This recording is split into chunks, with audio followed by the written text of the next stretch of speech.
जी नमस्कार, मनु एकेडमी में आप सभी लोगों का स्वागत है।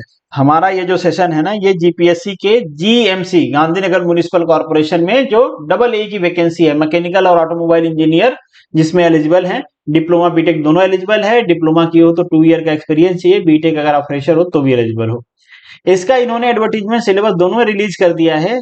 हम डिटेल में थोड़ा सा डिस्कस करते हैं। यहाँ पे जो मेंस पैटर्न आया है इसका डिस्कशन हमने पहले भी किया है, पर कुछ कुछ चेंजेस हैं। जब ये डिटेल में सिलेबस आया है और इसका एडवर्टीजमेंट आया है तो कुछ कुछ चेंजेस मुझे नजर आया इसमें, और मेरा कुछ डाउट भी नजर आया मुझे। इसमें एक प्रॉब्लम भी नजर आई।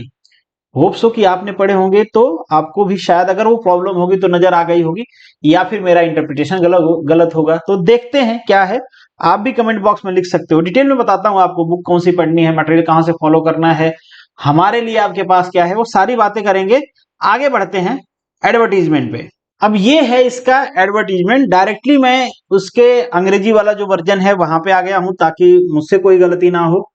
जो एडवर्टीजमेंट है ये ओपन हो चुका है। यहाँ पे आप डेट देख पा रहे होगे, ये डेट है। इस डेट के बीच में आपको अप्लाई कर लेना है, तो वेट नहीं करना है, अप्लाई कर लीजिए।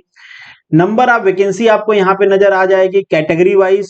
ये कैटेगरी वाइज वैकेंसी आपको इसलिए भी ध्यान रखनी है कि आपके रिस्पेक्टिव कैटेगरी से जो लोग प्रीलिम देंगे उनमें से मेंस में उन्हीं लोगों को बुलाया जाएगा जो अंडर 6 टाइम आ जाएंगे।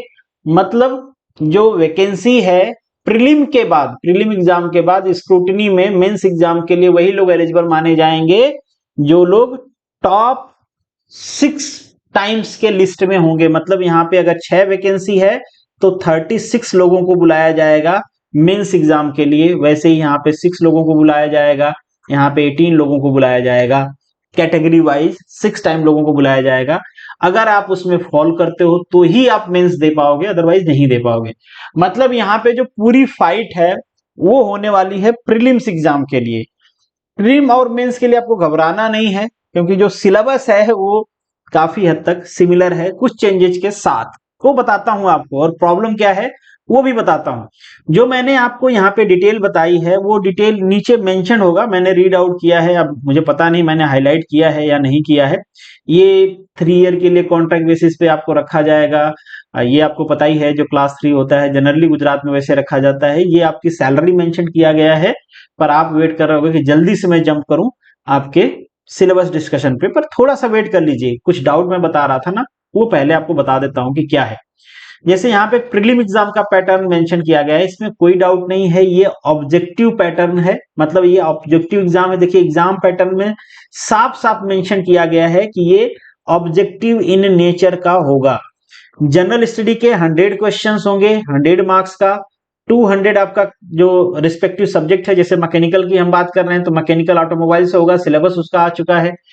200 क्वेश्चन होंगे, 200 मार्क्स, टोटल आपका 300 हो गया, और 3 आवर का टाइम रहेगा। ये जनरल प्रीलिम का पैटर्न रहता ही जीपीएससी का वैसा ही है। ये आपका शॉर्ट लिस्टिंग के लिए यूज किया जाएगा, इसका मेरिट में यूज नहीं होगा। आपका जो सिलेक्शन होगा वो मेंस एग्जाम के परफॉर्मेंस के बेस पे होगा। ये केवल स्क्रीनिंग टेस्ट है, ध्यान दीजिए। यहाँ पे आप कितना भी मार्क्स ले आइए, सिलेक्शन में कोई रोल इसका है नहीं। क्यों नहीं है? क्योंकि इसमें मेंशन किया गया है। अब यहाँ पे थोड़ा सा डाउट है। ये देखिए यहाँ पे मेंशन किया गया है कि ये एग्जाम डिस्क्रिप्टिव नेचर का होगा, मतलब आपसे क्वेश्चन पूछे जाएंगे और जैसे आप यूनिवर्सिटी में लिखते हो अपना पेपर, उसी तरीके से आपको यहाँ पे आपका क्वेश्चन पेपर लिखना होगा। ठीक है, यहाँ पे देखिए नंबर ऑफ क्वेश्चन मेंशन नहीं है, यहाँ पे नंबर ऑफ क्वेश्चन मेंशन नहीं है, पर आपके सिलेबस में मेंशन है। यहाँ पे जो टोटल मार्क्स हैं 50-50 मार्क्स का अंग्रेजी और आपका गुजराती होगा।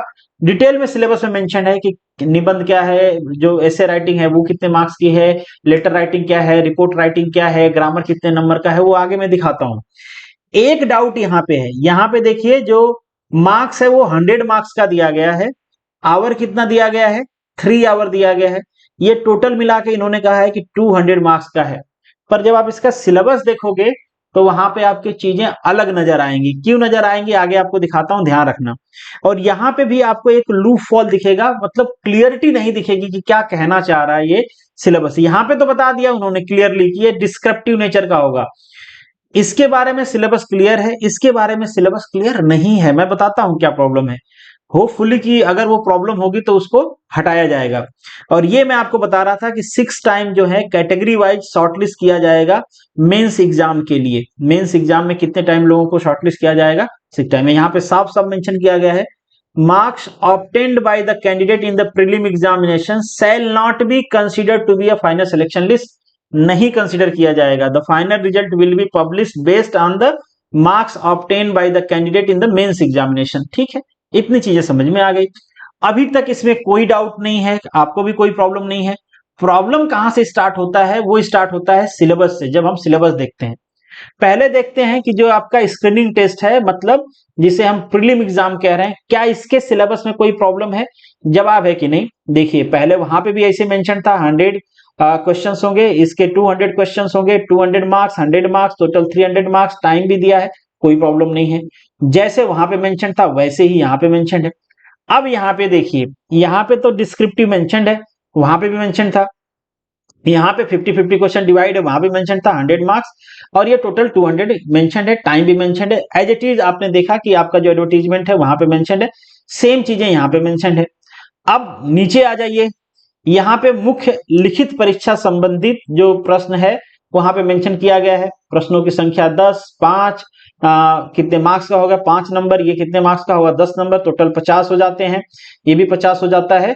कितने वर्ड्स में लिखना है, ये चीजें मेंशन है, ये आगे और डिटेल में मेंशन है। ठीक है, 100 वर्ड्स में लिखना है, 200 वर्ड्स में लिखना है, मतलब 5 मार्क्स वाला आपको 100 वर्ड्स में लिखना है। हम ये मान के चले कि जो एक लाइन होती है उसमें 6 से 7 वर्ड लिखे जा सकते हैं। इस तरीके से अगर 100 मार्क्स है तो आपको लिखने होंगे कुछ 14 to 15 लाइन्स, मतलब ये आप मान सकते हो कि हाफ पेज से थोड़ा ज्यादा।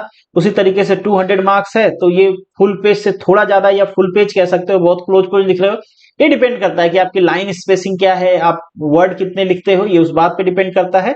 तो उस हिसाब से आपको मैनेज कर लेना है, ये बहुत इंपॉर्टेंट होता है मेंस एग्जाम के लिए। अब ये जो सिलेबस आप देख रहे हो, ये 100 मार्क्स का आपका सिलेबस है, जो आपका जो प्रीलिम एग्जाम है उसके लिए। ठीक है, तो ये प्रीलिम एग्जाम जो आपने आपको देने हैं प्रीलिम वाले 100 मार्क्स, तो ये देखो ढेर सारे सिलेबस दे रखा है इसमें। क्या इसका डिस्कशन करना जरूरी है? मेरे हिसाब से नहीं लगता है। आपके पास जो भी बुक है, आप जैसे भी पढ़ रहे हो पढ़िए, बहुत लेंथी सिलेबस दे रखा है। इवन दो जो क्लास 2 के एग्जाम्स होते हैं उसमें जो नॉन टेक्निकल 100 मार्क्स होता है उससे कहीं ज्यादा सिलेबस दे रखा है। हम बात करते हैं जो 200 आपका प्रीलिम्स है, टेक्निकल वाला जो है, मीडियम इसका इंग्लिश होगा। जो इसका मीडियम था ये नॉन टेक्निकल का, इसका मीडियम गुजराती होगा, ये 100 नंबर गुजराती में आएगा। तो कोई सी भी आपके पास बुक है, जनरली मैं कहता हूं प्रीवियस ईयर बुक ले लीजिए, किसी का भी ले लीजिए आप, युवा उपनिषद, अक्षर पब्लिकेशन, या जिसकी भी आपके पास है। जितना एमसीक्यू सॉल्व कर सकते हैं करिए, प्रीवियस ईयर का जितना सॉल्व कर सकते हैं करिए। टॉपिक वाइज पढ़ना बहुत मुश्किल है। ये जो सिलेबस है ना, ये आपके लिए अच्छी बात ये है कि जो बच्चे मेरे आरटीओ बैच में होंगे, मतलब जो आरटीओ का हमारा बैच है, एएमबीआई का और एआरटीओ का जो बैच है, इस वाले बैच में जो बच्चे हैं उनका यहाँ पे 90% सिलेबस कवर ही है। 2 सब्जेक्ट छोड़ दें तो बाकी सारे सब्जेक्ट सेम ही हैं। आपको कोई दूसरी बैच लेने की जरूरत नहीं है, कोई दूसरी बुक लेने की जरूरत नहीं है। जितना आपको कराया गया है आप उतना करिए, ये सारा सिलेबस वो कवर कर लेता है।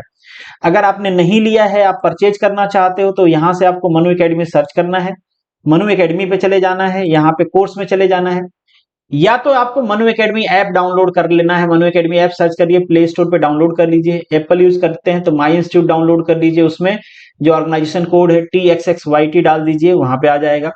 यहाँ पे आपके लिए आरटीओ की बैच मिल जाएगी, वो आपको ये बैच है टेक्निकल बैच, जिसमें जीपीएससी, आरटीओ, एमबीआई लिखा है। सेम सारा सिलेबस यहाँ पे कवर कराया गया है, ऑलरेडी कवर्ड है सारा सिलेबस। उसके एमसीक्यू करवा दिए गए हैं, टेस्ट भी करवा दिए जाएंगे, और जो 2 टॉपिक बचे हैं ना वो भी आपके करवा दिए जाएंगे। मतलब आप अगर पहले से हो तो 2 साल से कोर्स एक्सटेंड हो रहा है, आपको कुछ भी अलग से लेने की जरूरत नहीं है, यही पढ़ते रहिए, ठीक से पढ़ेंगे आपका सिलेक्शन हो जाएगा।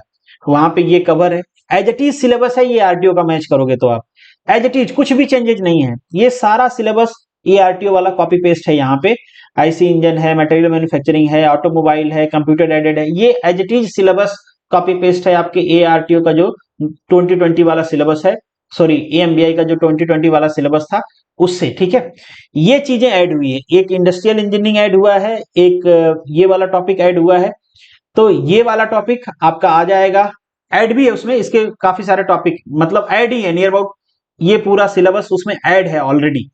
ये सिलेबस नहीं ऐड है टूल का, और ये वाला ऐड नहीं है। ये आपका एग्जाम से पहले उसमें प्रोवाइड करा दिया जाएगा, आप ले लीजिए, आपको कहीं जाने की जरूरत नहीं है, पढ़ते रहिए। जो लोग ऑलरेडी हैं उनको मैं कहूंगा आप रिवाइज करिए, टेस्ट भी धीरे धीरे उसमें आना शुरू हो जाएंगे, आप वहां से कर सकते हो, ठीक है। ये ऑलरेडी उसमें कवर्ड है, electric vehicle, hybrid vehicle already पढ़ाया गया है, रिसेंट टॉपिक भी करवाए गए हैं, तो सारा सिलेबस आपका कंप्लीट है except then these two topic. ये दोनों टॉपिक को छोड़ के आपका सारा ही उसमें कवर है। इन दोनों टॉपिक के भी कुछ कुछ टॉपिक्स वहां पे कवर्ड ही हैं, मतलब ऐसा नहीं कि सारा कवर्ड नहीं है, कुछ कुछ टॉपिक इसके कवर्ड है, कुछ कुछ टॉपिक बचे हुए हैं। जो बचे हुए हैं वो कवर करा दिया जाएगा। ये टॉपिक पूरा कवर करना है फिर से, क्योंकि ये नया टॉपिक ऐड हुआ है, तो ये आपका उसमें कवर करा दिया जाएगा आपके एग्जाम से पहले। जनवरी में आपका टेंटेटिव एग्जाम से उससे पहले कवर हो जाएगा ये टॉपिक, ठीक है। तो अगर ऑलरेडी कोर्स में एनरोल हो तो आप एनरोल रहिए, अगर कोर्स में एनरोल नहीं हो तो आप ले सकते हो। ये आपका प्रीलिम की कहानी रही। अब आते हैं आपके जो मेंस एग्जाम है उसकी। अब मेंस एग्जाम में देख लीजिए, अगर आप प्रीलिम क्वालिफाई करते हो, ध्यान रखिए, तभी मेंस में जाओगे। कितने लोग प्रीलिम क्वालिफाई करेंगे? 6 टाइम। आपके कैटेगरी वाली वैकेंसी के 6 टाइम लोगों को मेंस में एलिजिबल माना जाएगा, ठीक है। ये देखिए यहां पे मेंशन किया गया है, ये आगे अंग्रेजी में भी मेंशन है। निबंध आपको एक एस्से लिखने हैं, मिनिमम 200, मैक्सिमम 250 में, ठीक है। ये मार्क्स दे रखे हैं आपको, कितने मिलेंगे उस पे। ये आपको लेटर लिखना है, ये वर्डिंग दिया गया है कितने में लिखना है, ये उसके मार्क्स हैं 10, ठीक है। ये रिपोर्ट राइटिंग, गुजराती ग्रामर, ये सारी चीजें दिया गया है एग्जैक्टली कि आपका मतलब अनुवाद करना दिया गया है 5 मार्क्स का। ये आपको गुजराती का हो गया। उसी तरीके से किस तरीके से आपको मेंस एग्जाम या डिस्क्रिप्टिव एग्जाम देना है, इंग्लिश का एस्से हो गया, लेटर राइटिंग सेम गुजराती वाला पैटर्न है, रिपोर्ट राइटिंग हो गया, इंग्लिश ग्रामर 10 मार्क्स हो गया, जैसे कि आपके उसमें था। ट्रांसलेशन हो गया आपका, शॉर्ट पैसेज रहेगा गुजराती टू इंग्लिश। तो ये हो गया आपका। ये लग रहा है कि डिस्क्रिप्टिव एग्जाम है, पर ये देखो मेंस एग्जाम भैया, यहां पे क्या है, 200 मार्क्स, नंबर ऑफ क्वेश्चन 200, मतलब सेम सिलेबस जो है आपका प्रीलिम का यहाँ पे कॉपी पेस्ट है, कोई दिक्कत नहीं है। हो सकता है सेम सिलेबस मेंस में लेने वाले हो, कोई कम ज्यादा वो नहीं किए हैं, ठीक है, नहीं किए हैं कोई बात नहीं, पर ये तो प्रॉब्लमेटिक है। मार्क्स 200 है और यहाँ पे नंबर ऑफ क्वेश्चन 200, ये दिखाता है कि ये 1 मार्क्स का एक क्वेश्चन है। क्या 200 डिस्क्रिप्टिव क्वेश्चंस रहेंगे? जवाब है कि ये एमसीक्यू फॉर्मेट टाइप का ये पैटर्न दिया गया है, ये मेरा इंटरप्रिटेशन है। मेंशन नहीं है कि ये ऑब्जेक्टिव होगा ये, ठीक है, मेंशन नहीं है कि एमसीक्यू टाइप का होगा, पर अगर ऐसा मेंशन है 200 मार्क्स का होगा तो फिर ऑब्जेक्टिव ही हो सकता है। ये मैं इसलिए और कह रहा हूं क्योंकि वहां पे नंबर ऑफ क्वेश्चन मेंशन नहीं है कि टेक्निकल के कितने होंगे, जैसे कि यहाँ पे सिलेबस दिया है ना डिस्क्रिप्टिव का कि ये इतने क्वेश्चन ही, इस टाइप का कुछ डिटेल मेंशन नहीं है, तो आइडिया नहीं लग रहा है कि ये क्या होगा। और सिलेबस भी एग्जैक्टली सेम है। अब ये कॉपी पेस्ट करने में गलती हुआ है या मेरे इंटरप्रिटेशन में गलती हो रही है, ये आप बता सकते हो। सेम सिलेबस वहां से कॉपी पेस्ट है जो प्रीलिम वाला है, इसमें कोई प्रॉब्लम नहीं हो सकता, सेम सिलेबस में मेंस लेना है, पर आइडिया एक, या तो मेंशन ही नहीं होता कुछ भी कि भाई इतने क्वेश्चन इतने मार्क्स हैं। मार्क्स वहां पे 100 दे रखा है, यहाँ पे मार्क्स 200 दे रखा है, वहां तो मार्क्स 100 दे रखा था, यहाँ पे मार्क्स 200 दे रखा है। नंबर ऑफ क्वेश्चन आपके जो एडवर्टीजमेंट है उसमें मेंशन नहीं है, यहाँ पे नंबर ऑफ क्वेश्चन मेंशन है कि 200 क्वेश्चन आएंगे। तो ये थोड़ा सा एक प्रॉब्लमेटिक है। अब ये क्या एग्जैक्टली है, शायद इसको जीपीएससी क्लैरिफाई करे कि ये है क्या एग्जैक्टली, क्या वो एमसीक्यू लेने वाले हैं। इससे पहले मैंने वीडियो बनाया था, मेरा भी ओपिनियन था कि एमसीक्यू लेना चाहिए, तो अगर वो एमसीक्यू कर देते हैं मेंस में जो टेक्निकल है तो ये आपके लिए अच्छी खबर है, क्योंकि आपको गुजराती और इंग्लिश वाला ही मेंस देना पड़ेगा, बाकी ये ऑब्जेक्टिव हो जाएगा। मेंस है पर डिस्क्रिप्टिव ना होकर ऑब्जेक्टिव हो जाएगा, ये आपके लिए अच्छा है। बाकी कहीं मेरा इंटरप्रिटेशन गलत होगा तो आप कमेंट बॉक्स में लिख सकते हो, अगर गलती है तो आप जीपीएससी को बता सकते हो कि ऐसी गलती हुई है, एक बार इसको क्लेरिफाई कर दें। बाकी एक बार फिर से मैं कोर्स का प्रमोशन कर देता हूं, अगर आप ड्रोना बैच ज्वाइन करना चाहते हो तो कर लीजिए। अगर ड्रोना बैच का जो टेक्निकल कोर्स है और नॉन टेक्निकल जो एक्ट एंड रूल का है वो भी ज्वाइन करना चाहते हो तो इसमें आपको कंसेशन मिल जाएगा, उसके लिए आपको मैसेज करना पड़ेगा, मुझे मैसेज करिएगा, वो मैं बता दूंगा आपको कैसे कंसेशन अवेल करना है। बाकी और कोई डाउट है तो कमेंट बॉक्स में आप लिख सकते हो। मिलेंगे नेक्स्ट वीडियो में, तब तक के लिए all the best, good luck and जय हिंद।